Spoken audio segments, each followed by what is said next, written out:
시청자 여러분 안녕하십니까? 대한민국을 움직이는 뉴스피플을 직접 만나서 전국의 주요 현안 알아보는 KBC 뉴스메이커. 오늘은 이재명 대통령의 멘토로 불리는 이한주 전 국정기획위원회 위원장을 모셨는데요. 이한주 원장께서는 사실상 인수위원의 성격의 국정기획위원회 수장을 맡으셔서 이재명 정부 5년의 국정운영 청사진을 직접 만드신 분입니다. 출범 6개월을 맞은 이재명 정부의 성과와 앞으로의 과제 등에 대해서 자세히 알아보겠습니다. 원장님 안녕하세요. 네, 반갑습니다. 네, 얼굴이 아주 좋아 보이시는데요. 네, 고맙습니다. 네, 이재명 대통령이 잘하고 계시니까 기분이 좋은가 보죠? 그러죠. 네. 저 대통령이 잘하실 건 알았지만 네, 그래도 워낙 복잡하고 혼란스러운 상태에서 시작을 하셨기 때문에 네, 그래도 이제 걱정이 좀 컸는데 네, 워낙 잘하셔서 네. 저 보는 사람들도 국민들과 더불어서 같이 기쁜 상태입니다. 네, 이재명 대통령을 선택한 우리 국민들의 정치적인 효능감도 상당히 좀 높은 것 같죠? 네, 그런 것 같아요. 네. 지지도가 말하고 있는 거니까요. 네, 그러니까요.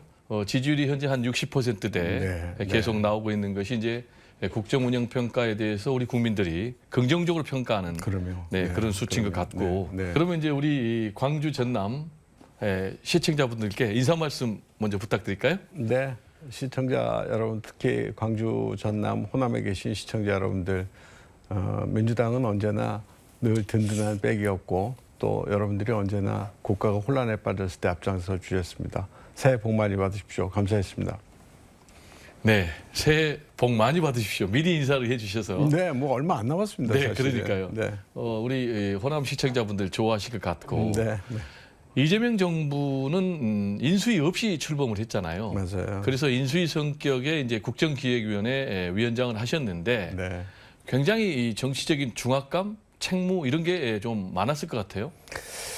아무래도 그럴 수밖에 없죠. 왜냐하면 설마 또 한번 인수위 없이 네, 비상 상태에서 선거를 치르게 될 줄 몰랐잖아요. 네, 더군다나 지난번하고 달리 이번에는 이제 내란이 있었고 그 내란이 극심한 혼란이 있었고 네, 그 극심한 혼란 끝에 국민들이 그걸 수습은 해주었습니다만은 네, 또 여러 가지 혼란이 지속되는 상황이었잖아요. 그 와중에서 이제 선거가 치러졌고 네, 통상적으로 선거할 때의 정책이라든가 하는 것보다 준비 기간이 짧을 수밖에 없었잖아요. 그죠? 네, 그러다 보니까 짧게 준비를 했고 또 뭐 혼란이 가중되었고 국민들의 요구라든가 나라가 처한 상황은 더 안 좋아졌었고 하니까는 굉장히 혼란에 빠져 있었던 거죠. 이제 다만 이게 이제 웃어야 될지 울어야 될지는 모르겠는데 한번 경험해 봤던 일이니까 네, 이거 이렇게 했으면 좀 안 됐었더라 이런 경험치들이 좀 생겼던 거예요. 네, 17년에. 네. 그래서 그나마 조금 도움은 됐습니다만은 이게 이제 말하자면 그래도 전반적으로 보면 매우 혼란한 상황이었다 이렇게 말씀드릴 수 있겠죠. 네, 결과적으로 이제 준비를 잘 해 주셨고 대통령도 잘 하고 계신데 맞아요. 인수위가 있는 것과 없는 것 법적으로 차이가 많이 있죠. 굉장히 많죠. 네. 왜냐하면 이제 원래 인수위라는 거는 대통령이 당선하고 나서 당선이 2달 전에 하게 돼 있어요. 네, 그러면 취임하기 2달 전 동안에 준비를 해야 되거든요. 네, 예컨대 정부 구조는 어떻게 바꿔야 될런지, 그다음에 바꾸는 구조에 따라 인사는 어떻게 해야 될런지, 네, 그동안 대통령이 다니시면서 혹은 서면으로 이렇게 발표하셨던 공약들을 어떻게 정리해야 될지 이것들을 준비하는 기간이거든요. 네, 이때는 이게 법에 의해서 규정됐기 때문에 정부가 총력을 다해서 지원을 해야 됩니다. 네, 예산도 지원하고. 뭐 예산이야 당연하고 뭐 행정 정보가 제일 중요하거든요. 네, 여당이 됐든 야당이 됐든 선거운동 기간 내 동안에는 민감한 정부 정보들을 못 보잖아요. 네, 근데 이제 선거가 끝나고 나면 국정 운영을 하려면 이제 뭐 예를 들면 우리나라 국방 정보는 어떻고 미국 외교 정보는 어떻고 이런 것들을 봐가면서 해야 되는데 이제 인수위가 있었을 때는 그게 다 돼요. 네. 인수위가 하도록 법에서 정해되고 있으니까. 네, 근데 인수위가 없이 시작을 할 때는 법에 의해서 보호를 받는 게 아니라 이게 대통령령에 의해서 하니까 이게 좀 굉장히 뭐 차원이 다른 상태가 되는 거죠. 그러니까 정보도 네. 좀 부족하고 지원도 좀 적고 이런 상태에서 무엇보다도 이제 제일 중요한 거는 하나는 정부가 출범했잖아요. 네, 그다음에 준비를 하는 거잖아요. 원래 준비를 해서 출범을 해야 되는데 이제 출발을 하고 같이 준비를 해야 되잖아요. 그러니까요. 그러니까 이제 어떤 사람들은 개문발차라고 개문발차. 얘기하는데 네. 이게 저 개문발차도 부족한 얘기가요. 원래 기관차가 앞서 있고 객차가 뒤에 있잖아요. 네. 근데 기관차하고 객차를 같이 붙여놓고 가라고 하니까 잘못하면 접촉사고죠. 네. 그래서 굉장히 조심스럽고 그랬습니다. 네. 지금 이제 중압감에서 해방되셨죠? 아니요. 해방된 거라고 생각을 했는데 네. 이게 그 뒤에 정부가 출범하고 나서 관세 문제가 터지고 또 AI 문제가 터지고 그래서 계속해서 문제가 생기니까 또 네. 캄보디아 문제도 얼마 전에 생겼잖아요. 네. 그래서 이게 뭐 인생사와 마찬가지로 정보 일이라는 것도 뭔가 항상 평온하고 이럴 때보다는 항상 일 다음에 다른 일 생기니까 항상 말하자면 처음에 만들어질 때부터 참여했던 사람으로서 조마조마하고 이렇게 보여지게 되는 것 같아요. 네. 그리고 이제 국정기획위원회에서 이재명 정부의 5년 청사진, 네. 국정운영 청사진을 마련했는데 핵심 내용이 어떻게 됩니까? 이번에는 어느 때보다도 많은 그러니까 듣기 작업을 많이 했어요. 네. 대통령이 선거운동 기간 중에 여러 사람들한테 말씀을 올리고 또 그 현장에 듣고 하는 건 뭐 당연한 거고요. 네. 그다음에 저희들이 따로 온라인을 운영을 했어요. 네. 그래서 국민들이 이제 말씀하시는 내용을 들었거든요. 네. 그게 굉장히 많은 건 100만 건이 넘는 뭐 엄청나게 네. 많은 건을 이제 저희들한테 들어왔고 저희들이 또 부족해서 또 버스를 한 대를 전국을 돌렸어요. 네. 버스를 요소에서 가서 듣고 이제 하는 그것도 했고요. 그다음에 야당들이 있잖아요. 야당들이 5개 야당들이 있는데 야당들 전체에 걸쳐서도 그동안 선거 때 무슨 말씀하셨습니까? 네. 하고 저희들이 반영할 수 있는 거 반영하겠습니다. 받았어요. 특히 국민의힘에서 저희들이 많은 이야기들을 좀 받았습니다. 그래서 봤더니 생각보다 저희하고 비슷한 게 많았어요. 네. 그래서 이제 헌법이 10조에 보면 인권, 기본권, 행복추구권, 그다음에 이런 것들 국가가 최대로 보장해야 한다 이런 말들이 있거든요. 네. 이제 물론 이제 서문에도 있고 중간중간 굉장히 많이 나와 있지만 포괄적으로 나온 게 10조예요. 그거를 이제 이 땅에 사는 국민들, 대한민국 사는 국민들은 누구인가를 정한 거예요. 네. 기본권이 있고 인권이 있고 스스로 행복을 추구해야 된다 이런 얘기잖아요. 그게 이제 뒤에 함께 행복한 대한민국은 그거를 이제 표현한 말이죠. 네. 그래서 헌법 1조 국민이 주인인 나라, 헌법 10조 함께 행복한 대한민국 이거를 대꾸를 삼아서 요거를 국정 비전으로 삼았습니다. 네. 일단 뭐 강론으로 들어가도 될까요? 네, 괜찮죠. 이제 그 조금 더 말씀드리면 네. 이제 그런 비전을 하기 위해서는 어떤 원칙이 있어야 되잖아요. 네. 행동 준칙이 있어야 되고 그래서 경청함으로써 통합하자라고 해서 경청과 통합을 첫 번째 원칙으로 삼았고요. 네. 그다음에 이제 국민들한테 신뢰를 얻었으면 좋겠다. 네. 사실 정부, 정치권 이런 데가 국민 신뢰도가 제일 낮아요. 네. 그래서 신뢰를 얻었으면 좋겠다라고 하는 건데 그럼 어떻게 하면 신뢰를 얻을 것이냐? 공정하게 일을 해야 된다는 네. 거죠. 공정. 공정함으로써 신뢰를 얻자라고 하는 거고 이제 마지막으로서는 성과를 내자 하는 거예요. 네. 성과 못 내면 뭔 소용이 있습니까? 그 모든 것들이. 근데 성과를 어떻게 내야 되느냐? 성과를 할 때 혼자 생각으로 성과 날 것이다 이럴 수 있고 들어서 할 것이다 이럴 수도 있잖아요. 그러지 말고 가장 기본적인 국민의 삶을 보고 거기서 실용을 판단으로 하자. 네. 그래서 실용을 함으로써 성과를 내자. 이 세 가지를 이번 정부에서 행동 원칙, 행동 준칙, 행동 강령 이런 걸로 만들었다 이렇게 말씀드릴 수 있겠습니다. 네. 일단 강론으로 들어가 보니까요. 네네. 국정기획위원회가 정한 정치 분야 과제를 개헌으로 잡았더라고요. 첫 번째. 네. 그리고 늦어도 2028년도에는 개헌 투표를 하는 것으로 계획이 잡혀 있는데 지금 예정대로 진행이 되고 있는지 궁금합니다. 원래 이제 개헌이 필요하다는 거는 사실은 지난번 문재인 정부 때부터 계속 나왔던 얘기예요. 그래서 실제로 개헌 팀도 문재인 정부 때 꾸려졌었고 정부에서 저도 뭐 그 팀의 일원이었습니다만은 그다음에 또 그 뒤로도 개헌 얘기가 계속 있었잖아요. 그런데 이게 이제 정치 일정이 쫓기다 보니까 지금까지 못한 거예요. 그래서 26년도에도 개헌을 하고 지방선거를 하자 이런 얘기들도 있었어요, 사실은요. 네. 근데 현실적으로 물리적으로 불가능한 상황이 됐고요. 그러면 이제 남은 시간이라고 하는 거 28년이 한번 남아 있잖아요. 그래서 28년까지는 이제 이번에 국정과제 1호로 잡았던 것도 이게 해야 된다가 아니라 이때가 시기다. 적절한 시기니까 이때 가서 국민들하고 협의하면서 이것들을 나아가자라고 하는 정도의 권고 정도 사항으로 저희들이 얘기를 했습니다. 지금 대통령 취임하시고 6개월이 지났잖아요. 근데 한 6년쯤 지난 것 같이 너무 많은 일이 있어서 네. 대통령께서도 생각은 하고 계실 텐데 이 문제를 본격적으로 꺼내실 만한 여유는 아마 없으셨을 거라고 생각을 합니다. 네.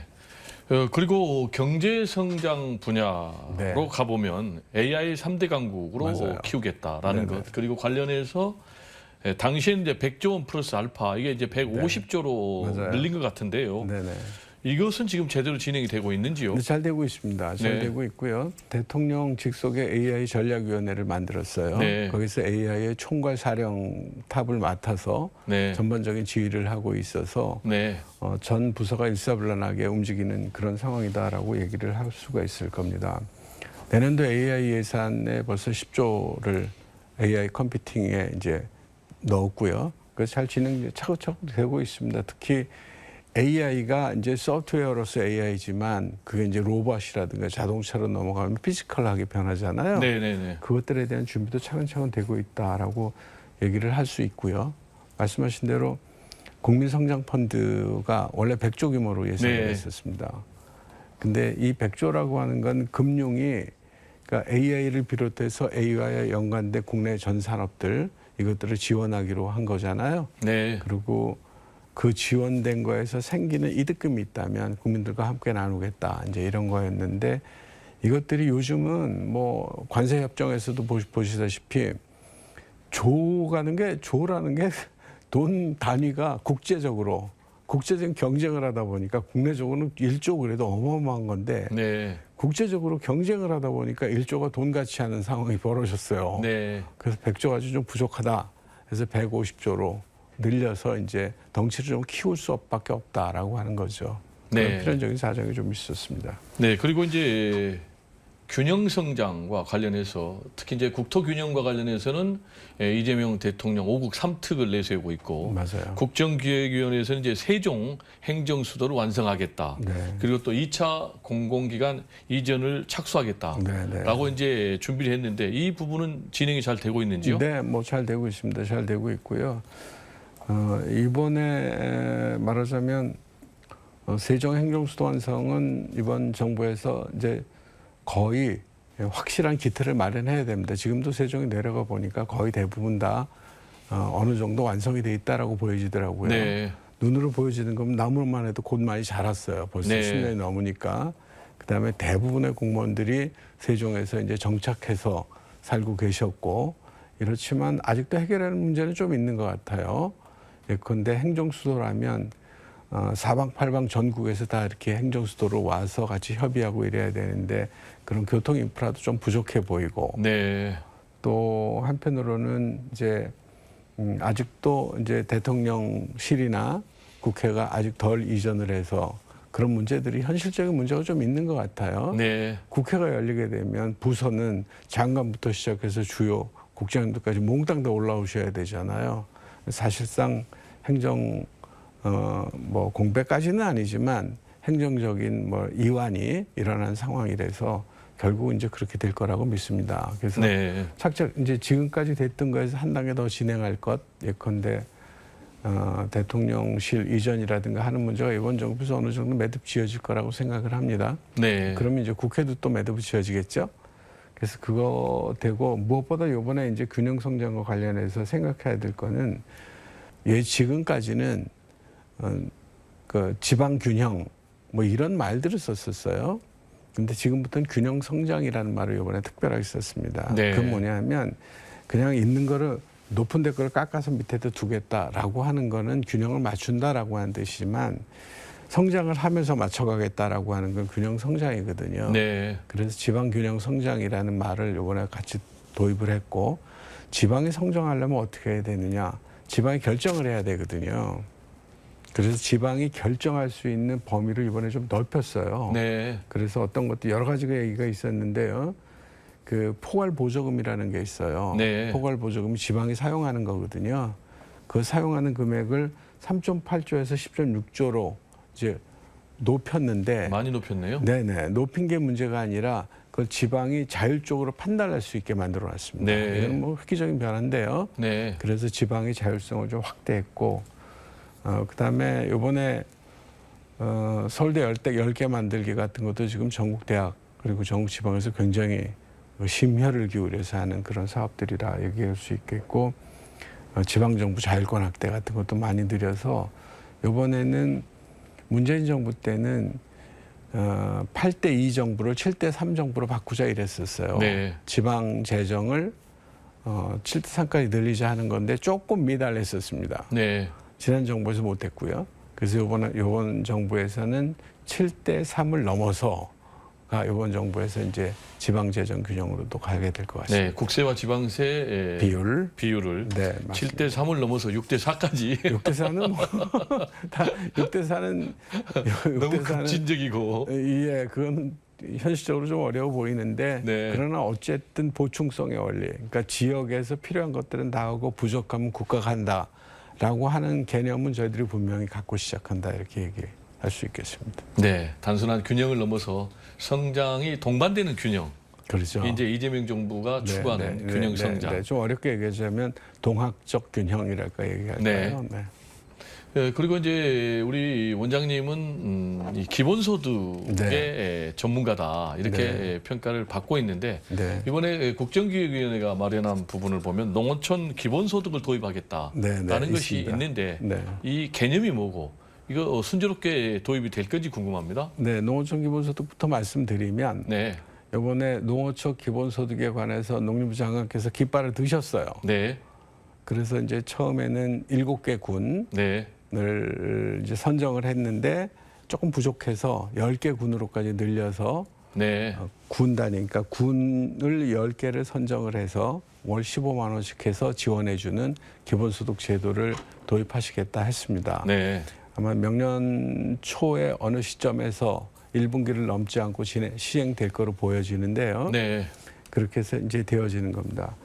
이 농어촌이라고 하는 건 이제 우리 사회자님이나 국민 여러분께도 잘 아시다시피 수도권 집중이 되다 하다 보니까 지역에서의 거점 도시조차도 좀 약화가 되는 상황이에요. 그러다 보니까 거점 도시에도 들어가지 않는 농어촌들은 굉장히 많은 그 압박을 받고 있거든요. 해체의 압박, 네, 소멸의 압박을 받고 있잖아요. 그래서 이런 지역에 있어서 인구 소멸, 그다음에 심지어는 이제 과일도 사 먹을 데가 없는, 고기도 사 먹을 데가 없는, 이렇게 상권도 무너져가고 이런 상황 속에서 어떻게 하면 우리 공동체를 지켜낼 수 있을 것인지에 관련된 저희들이 실험을 좀 해야 될 필요가 있겠다라고 하는 거였습니다. 이미 경기도에서는 연천군에서 경기도 재정은 많지는 않으니까 군은 못하고 군에서 조금 청산면을 상대로 해서 이제 이 실험을 했었고 지금도 하고 있는 걸로 알고 있는데요. 상당히 좋은 결과들이 좀 있었습니다. 네. 인구도 좀 유입되기도 하고 있는 인구가 조금 더 늘어나기도 하고 그다음에 상권도 좋아지고 있고 그다음에 장사가 좀 되다 보니까 과일 가게도 좀 들어와주고 뭐 이런 일들이 벌어졌거든요. 그래서 이번에 이 농촌 기본소득이라는 건 우리 군 단위를 생각했을 때 군에서 그 군에 있는 분이라면 월 15만 원씩 뭐 부자건 가난하건 아프건 그렇지 않고 들였을 때 어떤 변화가 일어나는지를 보겠다는 거잖아요. 네, 대부분 이제 이게 예산이 문제인 거지 대부분 결과는 좋게 나올 거로 예상을 해요. 그리고 딴 데서 좋게 나왔었고요. 그러나 이제 돈이 무한정인 건 아니잖아요. 그러니까 아까운 돈을 절약해서 써야 되는 측면이 있기 때문에 그래서 이 부분에 대한 실험을 해야 되는데 기본소득이라는 거는 지금 농촌을 시행으로 해서 농촌 기본소득이지만 어촌을 상대로 한다면 어촌 기본소득이 될 거고 또 전 국민을 상대로 한다면 그냥 기본소득이 될 거고 그다음에 청년을 대상으로 한다면 청년 기본소득이 될 거 아니에요. 그런데 이제 그 기본소득이라고 하는 거의 핵심적인 얘기는 기본이라는 거가 있거든요. 기본이 두 가지 의미인데 하나는 모든 사람에게 똑같이 기본이라고 하는 뜻이 있고 기본이라고 하는 거는 충분한 데까지는 안 됐을 망정 최소한은 챙겨가기 시작하자라고 하는 것들을 말하는 겁니다. 네. 그래서 그런 의미에서 농촌 기본소득을 우리 사회가 기본사회로 가기 위한 그런 조건으로서 우선 테스트를 하자라고 하는 그런 측면입니다. 네. 국정기획위원장으로 일하시면서 가장 보람된 일이 있다면요? 보람된 네. 가장 보람된 일이 있을 거는 것 같아요. 보람된 것보다도 우선 영광이죠. 네. 영광인 게 참여하시는 분들이 다 그렇게 생각하셨어요. 네. 기획위원으로 참여하신 분들, 자문위원으로 참여하신 분들, 그다음에 전문가로서 참여하신 분들이 다 굉장히 특권과 영광으로 느낀 거는 이게 예전에는 그냥 주장했던 것들이잖아요. 근데 주장했던 것들이 정부 정책으로 반영되니까 네. 그 무거운 책임감과 동시에 이거를 내가 하는구나라고 하는 거에 대한 그런 뭐랄까요? 달리기를 마라톤을 열심히 해서 땀이 뻘뻘 나면 그게 또 힘든 거이지만 또 그 자체가 즐거움일 수 있는 네. 그런 거 아니었나 그렇게 생각해요. 네. 네.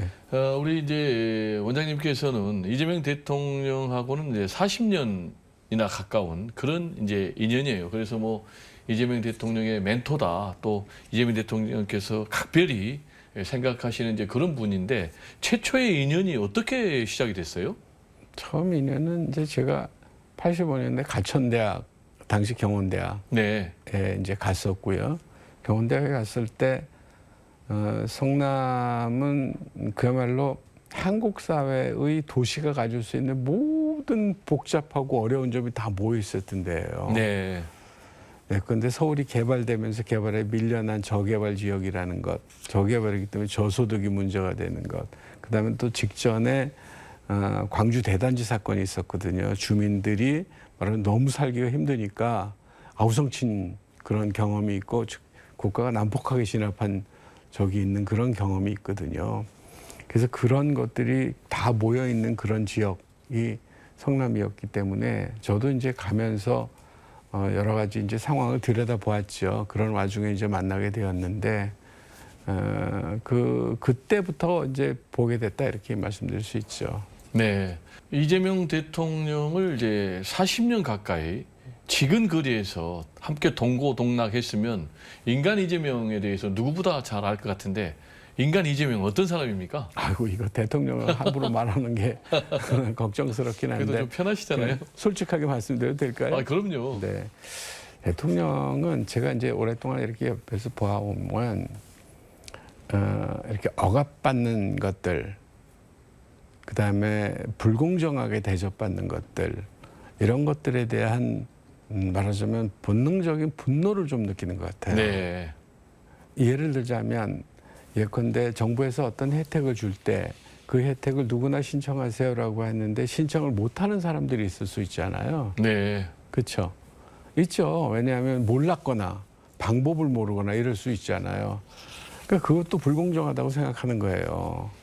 당연히 정부가 어떤 사람들에게 대상되는 사람을 찾아서 이렇습니다라고 챙겨야지 이거를 누구는 하고 누구는 못하면 약삭 빠른 사람만 하는 거잖아요. 네. 세상에 그런 일이 참 많은 거잖아요. 그다음에 이제 금융도 얘기를 할 때 정말 필요한 사람은 돈이 없는 사람들이에요. 그런데 그 사람들한테는 이자가 굉장히 높아요. 막 예전 기준, 요즘 조금 변했습니다. 전 기준으로 하면 7등급, 8등급, 9등급, 10등급 이런 분들은 아예 받지도 못하거나 상상 초월 이자를 받잖아요. 불공평해 보이는 거죠. 네. 그래서 대통령께서 이제 늘 자주 썼던 용어가 요즘 안 쓰시던데 그런데 대동세상이라고 하는 건데 모두가 다 똑같이 되자는 뜻이 아니라 적어도 불공정하고 그다음에 억압이 없는 거에 대해서는 똑같아지자 이런 뜻으로 대동세상이라는 말을 좀 썼고 그런 정서가 굉장히 강하게 가지고 계시다 이런 말씀 드릴 수 있고요. 또 한 가지는 생각해보세요. 굉장히 불리한 상황 속에 살았잖아요. 먹고 살기 힘들지, 돌아다니기 힘들지, 돈 벌기 힘들지 이런 상황 속에서 살았기 때문에 본인은 수단 방법을 안 가리고 찾아낸다 이런 말을 했던 것처럼 굉장히 실용주의, 어떤 생각에 집착하면 그 생각으로 하는 게 아니라 현실에 있어서의 타겟점을 찾는 실용주의. 그래서 이제 한자 용어를 좋아하시던데 실사구시라는 용어를 참 좋아해요. 네. 대동세상과 실사구시. 이 말을 굉장히 많이 하고 저도 뭐 굉장히 많이 들었고 그게 진짜 본인의 좌우명인 것 같은 생각 들더라고요. 네. 대동세상 실사구시 또 네. 억강부약 이런 말씀을 좀 굉장히 많이 맞습니다. 하셨는데 네, 억강부양은 좀 덜 쓰는 것 같은데 어쨌든 그렇습니까? 대동세상하고 그 실용주의는 뭐 네. 굉장히 많이 쓰는 용어다 이렇게 네. 말씀드릴 수 있겠습니다. 이재명 대통령이 이제 취임하신 지 6개월이 지났습니다. 네. 출범한 지 6개월 되는 이재명 정부 어떻게 평가하십니까? 아까 방송 시작하면서 얘기했지만 6년쯤 된 것 같아요. 네. 너무 많은 일들이 있었고 너무 많은 일들을 헤쳐왔는데 대부분 다 대통령의 진심이 있어서 해결된 것 같아요. 아까 우리가 얘기했지만 국민 주권하고 국민 행복을 얘기했고 그걸 이제 비전이라 한다면 우리가 세 가지 원칙을 얘기했잖아요. 그래서 대통령께서 그 원칙을 충실히 지키시는 것 같아요. 국무회의라고 하는 게 그동안에 다소간에 형식적으로 흐른 감이 있었던 거는 뭐 국민들 모두가 다 잘 아실 겁니다. 그리고 네. 실제로 어떻게 이루어지는지 잘 모르고 그런데 이번에 이제 국무회의를 공개를 하잖아요. 그러니까 여러 가지 효과가 있는 것 같아요. 긴장해요. 왜냐하면 모든 국민이 다 보고 있어요. 이러니까 모두가 긴장하죠. 그러니까 적어도 조는 사람 없잖아요. 그럴 정도로 그리고 실제로 말할 때 다 준비된 말을 하고 정리를 하고 그래서 국민들이 보실 때 대통령이나 국무위원들이 노는 게 아니다. 그다음에 국민들을 떨어진 생각을 하는 게 아니다 하는 거를 실제로 보여주잖아요. 그다음에 이제 어디 가서 뭐 토론회를 할 때도 다 보여주시잖아요. 그 편집 안 합니다 전혀. 실수까지 다 나가잖아요 지금. 네. 그래서 국민들에게 다 보여주는 것. 보여주는 것은 거꾸로 얘기하면 듣는 거나 마찬가지예요. 네. 그렇죠. 보여주는 사람의 반대쪽에서는 다 듣지 않아요. 그렇죠. 그리고 토론을 할 때는 또 내가 말하는 것뿐만 아니라 듣기도 하시잖아요. 대통령과 참여자들이. 그래서 지금까지는 국민 통합을 이루기 위한 그 원칙, 행동 원칙, 경청은 정말 잘하시는 것 같고 그 경청을 통해서 국민들이 좀 신뢰를 가지시는 것 같아요. 진짜요. 이거 들어보니까 진짜 빈말은 아닌 것 같네. 또 몰래 딴 생각하고 다른 소리 하는 게 아니라 국민들을 위해서 하는 거네. 이런 건 같고 저는 이번에 대통령이 지지율이 오른 것도 뭐 다른 것도 잘하셨어요. 에이펙도 잘하고 관세도 잘하셨지만 무엇보다도 국민들이 믿음을 좀 갖게 된 거 아닌가. 네. 이런 생각들을 좀 합니다. 네. 이재명 대통령께서는 이제 말씀하신 대로 타운홀 미팅도 다 보여주고 여과 없이. 맞아요. 예, 그리고 또 업무보고 전부처. 네. 이걸 뭐 생중계하는 것은 이제 사상 최초라고 하는데 네. 이런 배경은 경청 말고 또 다른 게 있을까요? 왠지 그게 제일 큰 것 같아요. 그게 제일 큰것 국민들한테 우리가 이렇게 한다는 걸 보여줌으로써 내부도 다 잡는 거죠. 대통령 본인과 참여자들도 다 잡고 국민들을 하여금 들을 기회를 드리고 또 아까 얘기했던 타운홀 미팅에서 국민들의 얘기를 듣고 네. 그게 이제 골라 듣는 게 아니라 진짜 다 듣는 모습을 보여드리는 거죠. 네. 그러면서 신뢰인데 뭐 아까도 말씀드렸지만 신뢰라고 하는 건 듣지 않은 신뢰는 없죠. 듣기부터 시작하는 신뢰니까요. 그래서 그게 뭐 이번 정부의 가장 큰 특징이고 아마 다음번 정부에서도 이거 안 할 수 없는 그런 상황이 될 것 같아요. 이재명 대통령은 내란도 종식시켜야 되고 또 국민 통합도 해야 되는 굉장히 어려운 환경에 네. 처해 있는데요. 앞으로 이재명 대통령 성공한 대통령이 되려면 어떤 길을 가야 될까요? 성공하셔야 되죠. 성공하셔야 되는데 우선 대통령께서는 국민들을 잘 들으셔야 됩니다. 네. 그거는 정말 변하시면 안 됩니다. 국민들을 들으셔야 되고 국민들 속에서 말소리 중에 진짜와 가짜 이런 걸로 잘 가려서 들으셔야 됩니다. 그래서 이재명 대통령이 저는 뭐 수없이 많은 대통령이 하시는 말씀을 들었는데 그분의 정치 철학을 참 많이 들었어요. 대통령의. 네. 대통령의 정치 철학이라고 하는 건 결국 아까 말씀드린 대로 이제 억압이라든가 불공정이 없어야 된다 하는 거잖아요. 그 얘기를 다른 말로 얘기하면 국민들 모두가 좋은 것들이야말로 정말 좋은 거다라고 하는 것. 다시 말하면 국민들의 선택에 대한 신뢰. 이것들이 깊게 있거든요. 이재명 대통령은 아마 가장은 아닐지 몰라도 그 탄압이라든가 혹은 다른 말로 얘기했을 때 여러 가지 시련을 가장 많이 겪은 정치가 중에 하나일 거예요. 네. 그때마다 본인이 되뇌이고 또 얘기하고 하던 것들은 언제나 국민이 믿어줄 것이다. 정치는 정치가 하는 게 아니라 국민들이 하는 것이다. 이런 생각이거든요. 저는 이 대통령이 가지고 있는 가장 빼어난 정치 철학이라고 생각해요. 네. 어떻게 생각하면 김대중 대통령이 하셨던 말씀하고도 비슷하게 이어지는 건데요. 그래서 그런 정치 철학을 갖고 극복해 오셨고 또 앞으로도 그런 생각을 계속 갖는다면 국민에 대한 믿음과 신뢰 이거를 갖는다면 본인을 경계하고 앞으로 대통령을 무사히 성공적으로 마칠 수 있지 않을까 이렇게 생각합니다. 네. 귀한 말씀 이제 듣다 보니까 벌써 마무리할 시간이 아이고. 다 됐는데요. 우리 이한주 원장님께서 꿈꾸는 나라 또 만들고 싶은 세상은 어떤 세상인가요? 이제 우리 근대사를 돌이켜 보면 박정희 대통령으로 이야기되는 그런 시대가 있었어요. 우리 사회가 이제 조금 지나친 가난에서 벗어나면서 민주화를 이루어졌잖아요. 그래서 지금까지 온 거예요. 사람들이 우리나라 보고 선진국이라 그래요. 그리고 실제로 어린아이들한테 우리는 어떤 나라 선, 중, 후 이렇게 물어보면 1초도 망설임 없이 선진국이라거든요. 네. 그런데 냉정하게 돌이켜보면 우리가 선진국이라고 명확하고 분명하게 말하는 데는 조금 꺼림칙해요. 왜냐하면 3만 한 2천 불 넘었을 때 선진국이라고 부르기 시작하는데 우리 이제 3만 5천 불 수준이잖아요. 그죠? 선진국 클럽 중에서는 제일 이것도 좀 올려야 되고요. 인구도 우리가 지금 5천만을 넘어섰지만 간당간당해요. 또 줄어들 수도 있어요. 그래서 그런 또 정치적인 자유라고 하는 건 우리가 충분하지만 때로는 다른 나라하고 달리 우리는 계엄이 나타나는 이런 상황이기도 하잖아요. 위대한 국민들이 이제 항상 극복을 해주셨지만 그런 상황이고 해서 저는 이제 이번 정부에서 반석 위에 올라선 처음 정부, 선진국으로서의 처음 정부, 경제학자들이 명확한 선진국이라고 불러요. 그런 거를. 분명한 선진국. 이제 분명한 선진국으로의 진입이 시작된 정부. 이걸로 기억됐으면 좋겠습니다. 네. 원장님 오늘 귀한 말씀 감사합니다. 네, 고맙습니다. 네. 네. KBC 뉴스메이커 오늘은 이재명 대통령의 멘토로 불리는 이한주 전 국정기획위원회 위원장님을 모시고 출범 6개월을 맞은 이재명 정부에 대한 평가와 이재명 대통령의 향후 과제 등에 대해서 자세히 알아봤습니다.